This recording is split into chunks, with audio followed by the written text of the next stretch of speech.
What's going on, guys? Patrick here, and welcome back to another video. This is going to be part 2 of a 3-part series in our deep dive into P&L reports videos. So if you haven't checked out part 1, go ahead and check out that first before you come and check out this video.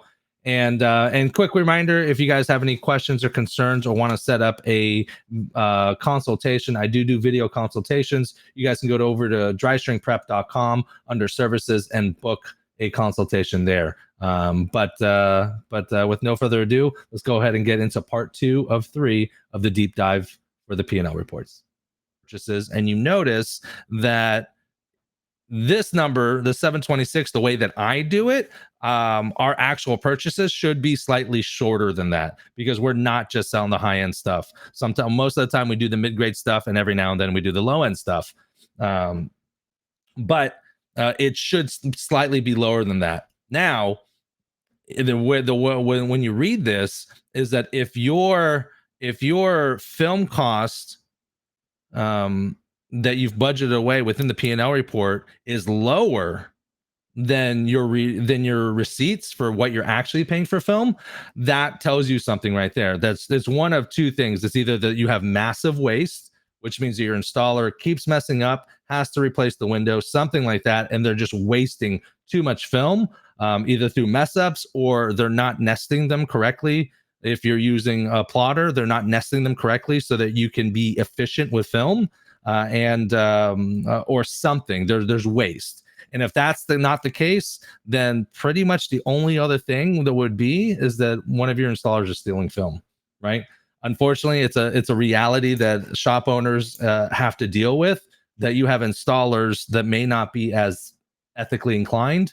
So they have access to film. Maybe they're not being watched all the time. You know, what's 10 feet of a good installer can grab 11 linear feet of any film and then do sides and back on a car, and they're stealing the film, which didn't cost them any money. And then they can go just do some side work, get one client, do some side work, make a few $100s, and make out like a bandit. But it's costing you, and it's not good, and it happens. So keep an eye on the film costs, because if you're spending more than you're allotting, then there's definitely a problem, definitely something to keep in mind. Oh, I don't know why film cost is in here twice. I just noticed that. So ignore that one. Tool expenses. We do a weekly tool expense for $125. Like I've mentioned before, that's going to cover blades for the plotter, Teflon strips for the plotter, replacement tools, 1-inch razor blades, Olfa blades, maybe a new dirty pouch for the installer, squeegees, spray bottles, spray tanks, anything, bottles of water for the installers, Gatorades for the installers, snacks for the installers, anything like that. We do put in a tool expense in there for there. So that usually $125 a week. It's roughly about $6,000 a year. That typically covers everything and then some. So yeah.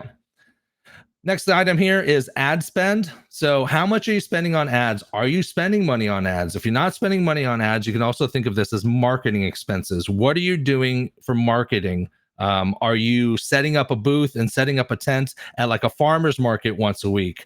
If that's the case, how much money are you spending on those, on that marketing? How much did you spend on pamphlets and business cards and, vendor fees to get the spot? If you're doing online advertising like Google AdWords, that's our main way that we do our ad spend. How much are you spending per week on there?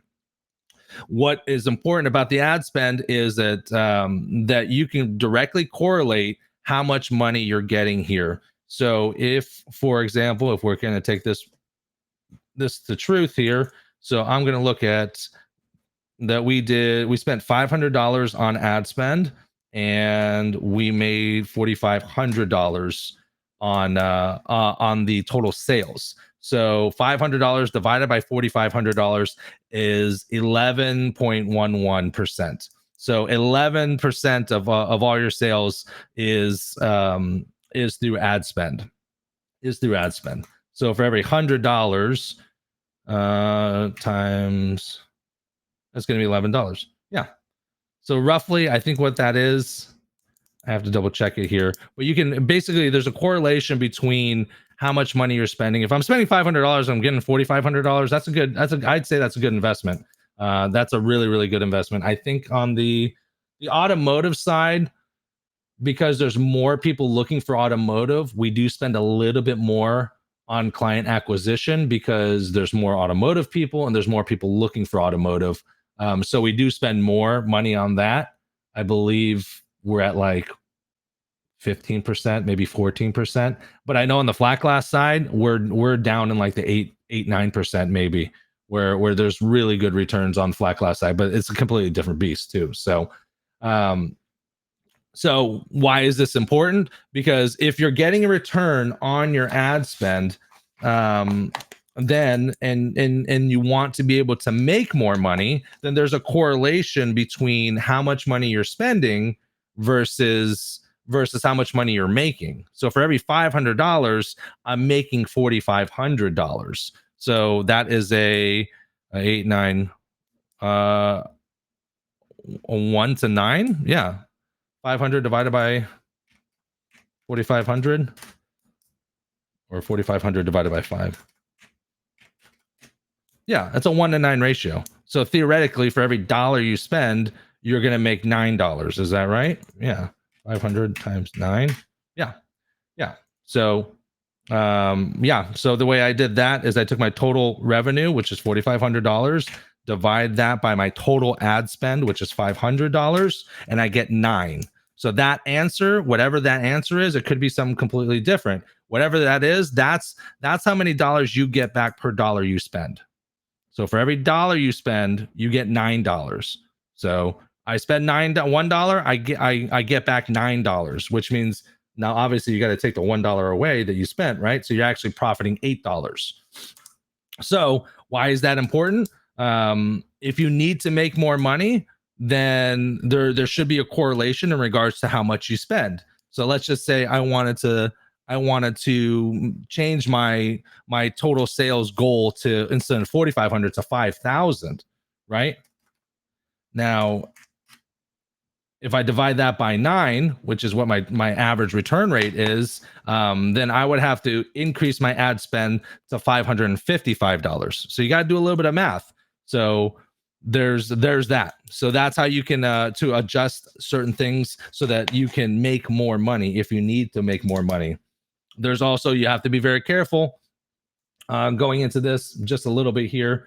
There is a thing that is known as a depreciating value, a depreciating return. Okay, so let's just say I am spending $2,500 in ad spend for my auto side per month. I said it's doing really good. I think I'm doing really good. I think I can make more money, and I want to go ahead and spend $5,000 instead of $2,500. So theoretically, if the market can bear it, then I should double my income, right? But there's a couple different things. Can the market bear it? What percentage of the market, and this is more for ad spend on Google. You can break these things down too if you're like doing pop-up tents and things of that nature. I don't do any of that. This ad spend really is the best for us. So that's what we do.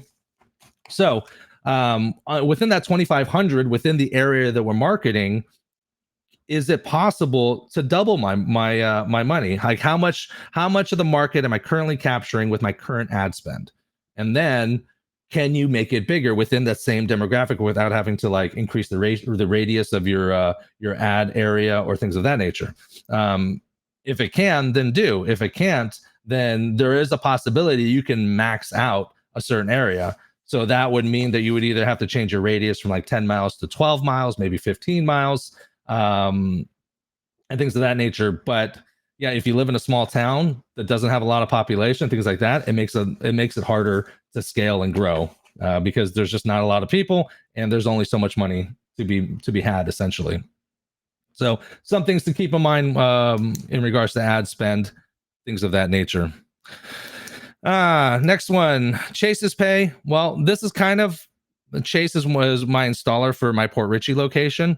Chase is my only employee. So Chase he meets with the clients, he goes over the sales, whether the film sales and things of that nature. If they haven't decided, he goes over the different shades, installation, collects keys, he does the installation, calls the clients, he closes them out, things of that nature. So pretty much he gets 21% of all total sales, and that is because he's the only person. Now, if I had more people, let's say I hired another installer, let's say I hired a receptionist or something like that, then the Chase's pay would end up being labor payout or something of that nature, and because everyone would be making more money. Let's say we're not making 4,500, let's say we're making 12,000. Well, 21% of 12,000 is a lot more than 21% of 4,500, right? So there's more meat on the bone to distribute to installers, maybe pay the management a little bit more, maybe pay the receptionist a little bit less because I mean, I don't know, because a generation, how much money can they generate? I don't know, figure it out. But yeah, so I keep it at a certain percentage. Logan's pay, that's actually the shop owner, and that's our payout for the shop owner for letting us use the shop, things of that nature, and having a space for us. So they get a little percentage here. That could say, instead of that being you're paying a shop, it could say rent, or you rent in utilities, things of that nature. Company pay, I'm a big believer that no one the company should be making more money, equal to or more money than any of the other larger divisions. So the company pay is going to be equal